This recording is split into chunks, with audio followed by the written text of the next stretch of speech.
பாருங்க, கீரையை ஒரு பரட்டியாச்சு. கீரை நல்லா வெந்துருச்சு. தண்ணியெல்லாம் வத்திருச்சு. நம்ம ஊற்றின தண்ணியெல்லாம் சரியாயிடுச்சு.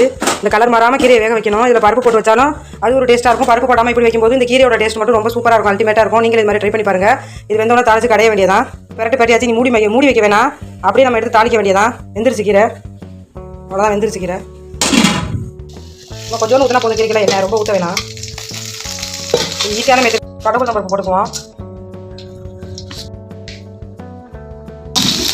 ஏன்னா வரமிளகாய் போடுங்க. நான் வரமிளகாய் போடலை.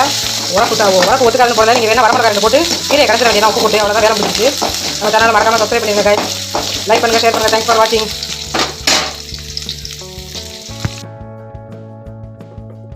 கீரைக்கு எப்பவுமே உப்பு கொஞ்சமாகவே போடுங்க. கூலி போய்ட்டு நல்லா இருக்காது. கொஞ்சம் போட்டால் போதும். அவ்வளோதான். கீரையை நல்லா கரைச்சிட வேண்டியதான். சூடாக இருக்கும்போதே கரைச்சிடணும். பாருங்கள், பச்சை கலர் மாறாமல் வேக வச்சா இருக்கும்போதே கரைச்சிடணும். இப்படி கலர் மாறாமல் நீங்கள் வச்சா தான் நல்லா இருக்கும். சத்துக்கள் அப்படியே இருக்கும்.